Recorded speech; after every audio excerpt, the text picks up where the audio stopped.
மாநிலத்தில் வெள்ளப்பெருக்கு மண் சரிவுகளில் சிக்கி 8 பேர் உயிரிழப்பு. பம்பை, அச்சன்கோவில் உள்ளிட்ட 6 ஆறுகளில் அபாய அளவை தாண்டி பாய்கிறது வெள்ளம்.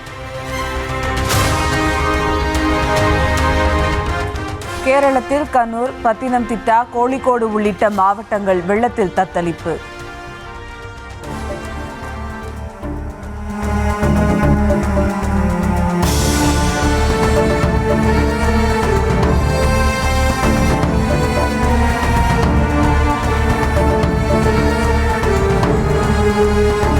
சாலைகள், வீடுகள், வணிக நிறுவனங்கள் என பார்க்கும் இடமெல்லாம் தண்ணீர் சூழ்ந்து காட்சியளிப்பு. கேரளத்தில் திருச்சூர், கண்ணூர், வயநாடு, கோட்டயம் உள்ளிட்ட 12 மாவட்டங்களுக்கு மிக கனமழை எச்சரிக்கை. பெரும்பாலான மாவட்டங்களில் 20 சென்டிமீட்டர் அளவுக்கு மழை பெய்யும் என வானிலை மையம் கணிப்பு. கேரள மாநிலம் பத்தினம்திட்டாவில் வெள்ளம் சூழ்ந்த வீடுகளில் வசிப்போருக்கு உணவு, உதவி பொருள் வழங்கும் பணி தீவிரம்.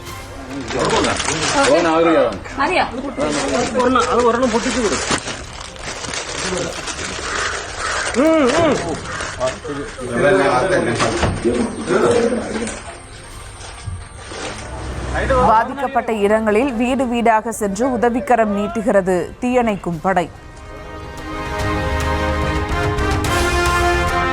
தொடரும் கனமழை, மண்சரிவால் இடுக்கி மாவட்டத்தில் சுற்றுலா தலங்களை மூட உத்தரவு. சுற்றுலாவிற்கு விதிக்கப்பட்ட தடையால் வெறிச்சோடின போடி உள்ளிட்ட எல்லையோர ஊர்கள்.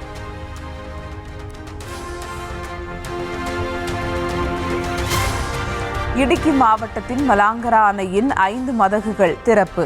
கனமழையால் தொடர்ந்து நீர்வரத்து அதிகரித்ததை அடுத்து திறக்கப்பட்டு வெள்ள எச்சரிக்கை.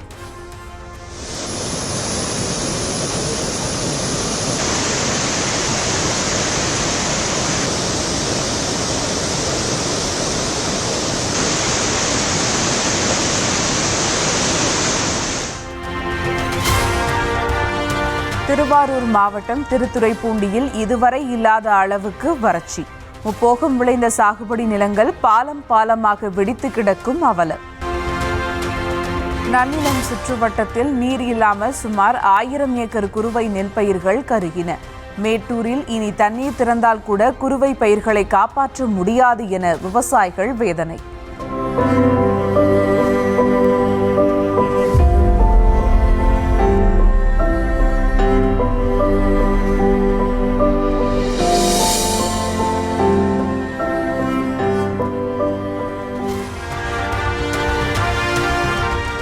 மயிலாடுதுறை மாவட்டத்தின் மேலையூரில் உள்ள காவிரியின் கடைசி கதவணையும் வறண்டது. பூம்புகாரில் வங்கக்கடலில் காவிரி கலக்கும் இடமும் சப்தமின்றி குளம் போல் காட்சியளிப்பு. கடந்த 6 மாதங்களாக நீரின்றி வறண்டு கிடக்கிறது அமராவதி ஆறு. ஆடி மாதத்தில் பொங்கி பெருகி பாயும் ஆறு மணல் வெளியாக காட்சி தருகிறது.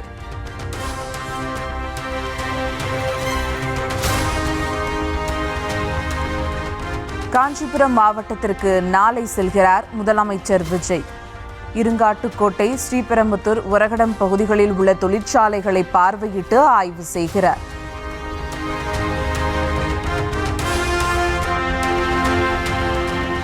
காவிரி பிரச்சினையில் உச்சநீதிமன்றத்தில் திமுக ஏன் அவசர மனு தாக்கல் செய்ய வேண்டும் என அமைச்சர் நிர்மல்குமார் கேள்வி. கர்நாடக முதலமைச்சருடன் சேர்ந்து கொண்டு தமிழக அரசுக்கு முட்டுக்கட்டை போடும் பணியில் திமுக ஈடுபடுவதாகவும் குற்றச்சாட்டு. வழக்குகள் பதிவு செய்யப்படும். நம்ம முதல்வர் பல வழிகளில் இதற்கு சுமூகமாக தீர்வு காண எல்லா முயற்சிகளையும் மேற்கொண்டார். ஆனால் எல்லா வகையிலும் DK சிவகுமாருடன் சேர்ந்து கொண்டு இந்த திமுக குடும்பம் ஏதாவது ஒரு வகையில் முட்டுக்கட்டை போடுவதற்கான முயற்சி இருந்தால் அது நேற்று ஒரே நாள் இவள் செய்த எல்லா விஷயத்தையும் பார்த்தால் உடனே வழக்கு உச்சநீதிமன்றத்தில் தாக்கல் செய்யப்பட்டது. அதற்கு அடுத்து உடனே இமீடியட்டாக அடுத்து தனிமைப்பட்டு நிற்கிறான்ற ஒரு வார்த்தையை போடுவது எந்த வகையில் தமிழகத்திற்கு எவ்வளவு பெரிய ஒரு தலைகுனிவை ஏற்படுத்தும் இந்த வார்த்தை.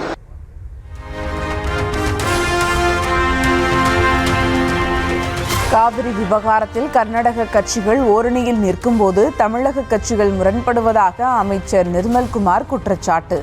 தமிழக கட்சிகள் தாவேக அரசுக்கு நல்ல பெயர் கிடைத்துவிடக் கூடாது என்ற எண்ணத்துடன் இயங்குவதாகவும் புகார். கட்சி கூட்டம் கர்நாடகத்தில் ஒரே நிலைப்பாட்டில் இருக்காங்க. என்னன்னா நமக்கு தண்ணி விடக்கூடாதுன்றது, அதில் அவங்களுக்கு மாற்று கருத்து இல்லை. ஏன்னா அவங்களுடைய ஒரே நிலைப்பாடு அதான். ஆனால் இங்கே வந்து நம்மளுடைய அப்ரோச் இருக்குல்ல, நம்ம எந்த மாதிரியாக நம்மளுடைய உரிமையை மீட்க போகிறோம். ஒன்று கோர்ட் இருக்கு, இன்னொன்று நம்மளுடைய சுமூக உறவு. இது எல்லாத்தையும் சேர்ந்து என்ன மாதிரி அப்ரோச் இருக்குல்ல, அதில் ஒவ்வொரு கட்சியும் மாறுபட்டு நிற்கிறார்கள்.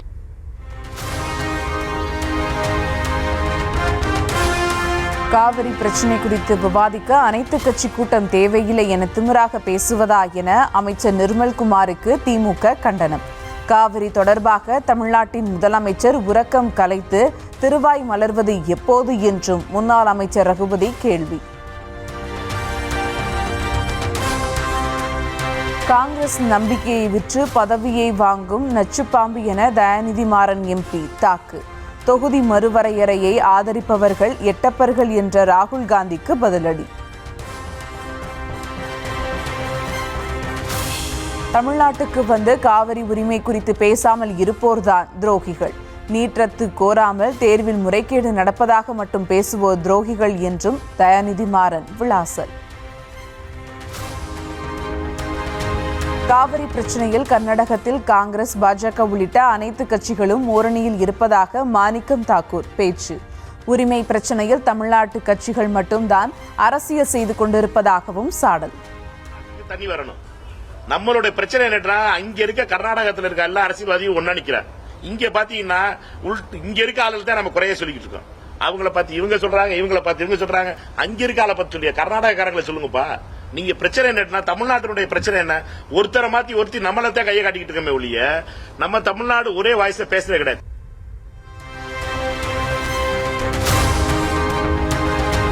தொகுதி மறுவரையறையில் ராகுல் காந்தி குறிப்பிட்ட எட்டப்பர்கள் அன்புமணியும் அதிமுகவும் பாஜகவும் தான். எட்டப்பர் லிஸ்டில் வேறு யாரும் சேர்கிறார்களா என அடுத்த வாரம் தெரிந்துவிடும் என்றும் மாணிக்கம் தாக்கூர் சூசக பேச்சு. இந்த பில்லுக்கு எதிர்ப்பா டீலிமிட்டேஷனுக்கு ஆதரவா 2 பேர் ஆதரவு சொன்னாங்க. ஒன்னு அன்புமணி ராமதாஸ் அவர்களும் அதிமுகவினுடைய எம்பிக்களும். இதுதான் இவர்கள் தான் எட்டப்பர்கள் முதல்ல சொன்னது. இந்த தடவை பில் வரும்போது இந்த லிஸ்ட்ல எட்டப்பர் லிஸ்ட்ல வேற எதுவும் சேரதாங்கிறத நீங்க தான் கேட்கணும். பில் வந்தோன்னா தானே தெரியும். இந்த வாரம் வரப்போகுது, அடுத்த வாரம் வரப்போகுது.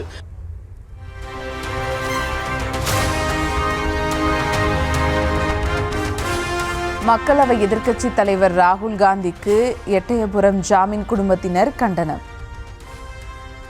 Honorable Leader of Opposition Parliamentary Rahul Gandhi, firstly, I really sincerely hope that you would take a moment to learn about the actual history of Ettayapuram Samasthanam. We were one of the earliest people to advocate and campaign for education for girls as early as the late 1800s. We were the first people to implement the midday meal scheme in Tamil Nadu. தமிழகத்தில் மகளிர் கல்வி, மதிய உணவு திட்டத்தின் முன்னோடிகளாக ஜமீன் குடும்பத்தின் வரலாறு தெரியாமல் இழிவுபடுத்த வேண்டாம் என வலியுறுத்தல். டெல்லியில் போராட சென்ற தமிழக விவசாயிகளை நாக்பூர் ரயில் நிலையத்தில் இறக்கிவிட்டதற்கு பாமக தலைவர் அன்புமணி கண்டனம். தமிழக உழவர்கள் மீதான மகாராஷ்டிரா காவல்துறையின் அத்துமீறலை தமிழக அரசு கண்டிக்க வேண்டும் என வலியுறுத்தல்.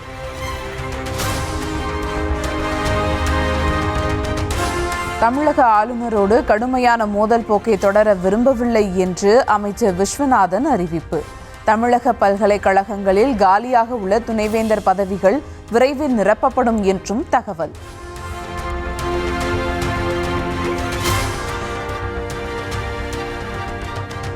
தமிழகத்தில் நீட் தேர்வு போராட்டத்தில் ஈடுபட்டவர்கள் மீதான வழக்குகள் வாபஸ்.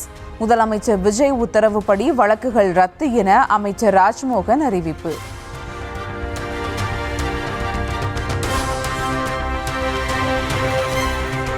வழக்குகளுக்கு அஞ்சி எங்கும் ஓடி தலைமறைவாகவில்லை என்று முன்னாள் அமைச்சர் செந்தில் பாலாஜி அறிவிப்பு. எத்தனை வழக்குகள் போட்டாலும் சட்ட ரீதியாக சந்திக்க தயார் என்றும் திட்டவட்டம். சார், ஒரு வழக்கில் 2 வழக்கில் எத்தனை வழக்குகள் எதிர்கொண்டாலும் சந்திப்பதற்கு தயாராக இருக்கும். நான் ஏற்கனவே ஒரு 1.25 வருஷம் சிறைவாசம்லாம் பார்த்தவன். அதெல்லாம் அஞ்சி பயந்தெல்லாம் ஓடக்கூடிய ஆள் நான் கிடையாது.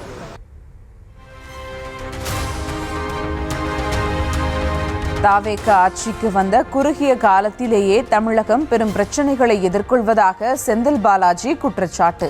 காவிரி நீரின்றி தவிக்கும் விவசாயிகளின் இன்னலை தீர்க்க தாவேக அரசு முன்வர வேண்டும் என கோரிக்கை. இந்த தாவேக அரசு அமைந்து இந்த குறுகிய நாட்களிலேயே பல்வேறு பிரச்சனைகளை மக்கள் எதிர்கொண்டு வர்றாங்க. காவிரியினுடைய டெல்டா பகுதி முழுமையா வறண்டு கிடக்குது. அதுக்கு உரிய நேரத்தில் தண்ணியை கேட்டு பெற முடியல. நீதிமன்றத்தை நாடுவதா முதல் நாள் சொல்றாரு 4 வழிகள் இருக்குங்கிறாரு. நேற்று சொல்றாரு உச்சநீதிமன்றத்தை நாடுவதுதான் ஒரு வழிங்கிறாரு. தினம் ஒரு கருத்தை சட்டத்துறை அமைச்சர் முன்வைக்கிறாரு. பல பிரச்சனைகளை தமிழ்நாடு இன்று எதிர்கொண்டிருக்கின்றன.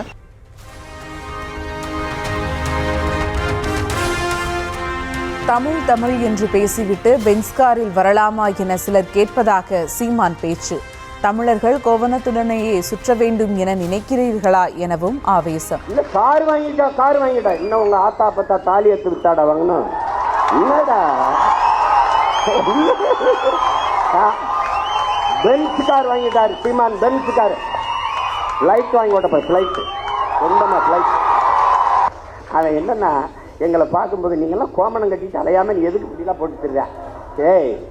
டேய் உங்களை எல்லாம் வர டேய் இருங்கடா.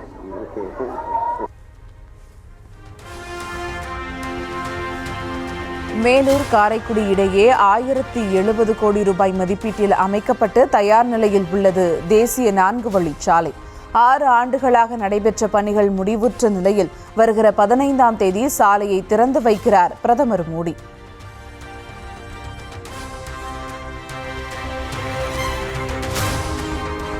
பொள்ளாச்சி அருகே கார் லாரி மோதலில் 3 பெண்கள் உள்பட 5 பேர் உயிரிழப்பு. சாலைக்கு நடுவே உள்ள செடிகளுக்கு தண்ணீர் ஊற்றிய லாரி மீது கார் மோதி விபத்து. சேலம் அருகே பள்ளிக்கூடத்தில் நடந்த கயிறு இழுக்கும் போட்டியில் தடுமாறி விழுந்த அமைச்சர் லோகேஷ் தமிழ்ச்செல்வன்.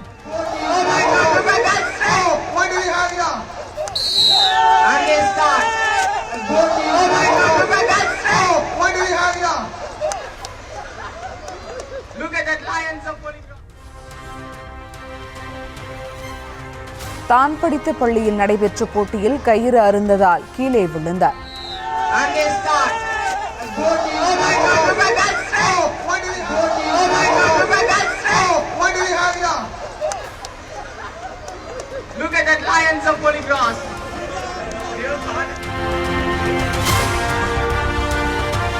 குற்றாலம் பேரருவியில் திடீரென அதிகரித்த வெள்ளப்பெருக்கு.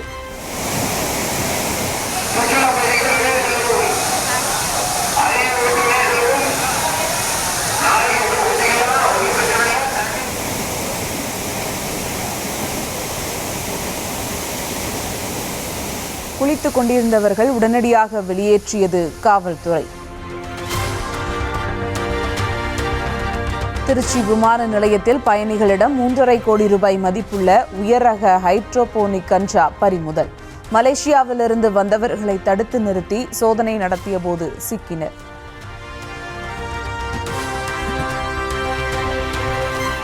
நாடு தழுவிய 100 வார கால போதைப்பொருள் எதிர்ப்பு மக்கள் பங்கேற்பு இயக்கம் இன்று முதல் தொடங்கப்படுவதாக பிரதமர் மோடி அறிவிப்பு. சுமார் 10,000 இடங்களில் 1 கோடிக்கும் அதிகமான இளைஞர்களை திரட்டி போதை ஒழிப்பு உறுதிமொழி ஏற்க நடவடிக்கை. வளர்ச்சியடைந்த இந்தியாவை உருவாக்க போதைப் பொருட்களில் இருந்து இளைஞர்கள் விலகியிருக்க வேண்டும் என பிரதமர் மோடி வலியுறுத்தல். போதையில்லா இந்தியாவை உருவாக்க நாட்டினர் அனைவரும் ஒருங்கிணைய வேண்டும் என வேண்டுகோள். கர்நாடக அரசின் கோரிக்கையை ஏற்று முதலமைச்சர் விஜயின் பெங்களூரு பயணம் ஒத்திவைப்பு. நிலைமை சீரான பின் மீண்டும் சந்திப்பதற்கு ஏற்பாடு என கர்நாடக முதலமைச்சர் டி.கே. சிவக்குமார் தகவல். காவிரி பிரச்சினையில் ஒருங்கிணைந்து செயல்பட கர்நாடக அனைத்து கட்சிகள் முடிவு. முதலமைச்சர் சிவக்குமார் தலைமையில் நடைபெற்ற அனைத்து கட்சி கூட்டத்தில் தீர்மானம்.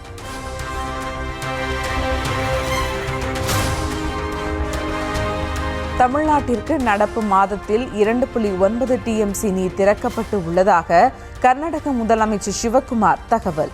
காவிரி பிரச்சினையில் அரசியலை விட விவசாயிகள் நலனை கருத்தியே முடிவு எடுக்கப்படும் என்றும் அறிவிப்பு.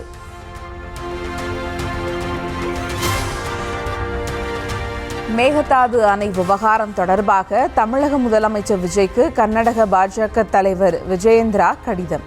மேகதாது அணை கட்ட தமிழக அரசு ஒத்துழைப்பு தர வேண்டும் என வலியுறுத்தல்.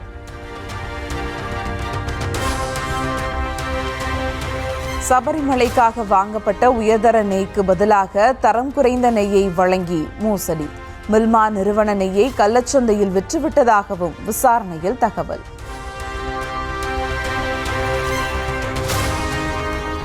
மாணவர்கள் மீதான வழக்குகளை வாபஸ் பெற காவல்துறைக்கு பிரதமர் உத்தரவிட வேண்டும் என சிஜேபி தலைவர் அபிஜித் தீப்கே வலியுறுத்தல். இன்ஸ்டாகிராமில் வீடியோ வெளியிட்டு மன்னிப்பு அளிப்பதாக கூறுவதை நிறுத்திக் கொண்டு செயலில் ஈடுபட வேண்டும் என்றும் அறிவுறுத்தல்.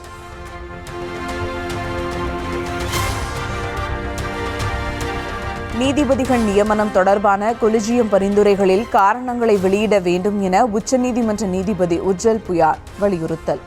கொலிஜிய முடிவுகளில் வெளிப்படைத்தன்மை இல்லாததால் விரும்பத்தகாதவர்கள் நீதித்துறைக்குள் நுழைய வழிவகை செய்யப்பட்டுள்ளதாகவும் குற்றச்சாட்டு. மும்பை சித்தி விநாயகர் கோவிலிலும் காணிக்கை பணம் திருடப்படுவதாக மகாராஷ்டிரா நவநிர்மான் சேனா தலைவர் ராஜ் தாக்கரே குற்றச்சாட்டு. ஆண்டுக்கு 18 கோடி ரூபாய் வரை நிதி திருடப்படுவதாகவும் பரபரப்பு புகார். கர்நாடக மாநிலம் தீர்த்தஹள்ளி நகரில் ஏற்பட்ட மண்சரிவு சிக்கி ஒரே குடும்பத்தை சேர்ந்த 3 பேர் உயிரிழப்பு. இரவில் தூங்கிக் கொண்டிருந்தவர்களில் வீடு மீது மண் சரிந்து விழுந்ததில் 3 உயிர்கள் பறிபோன பரிதாபம்.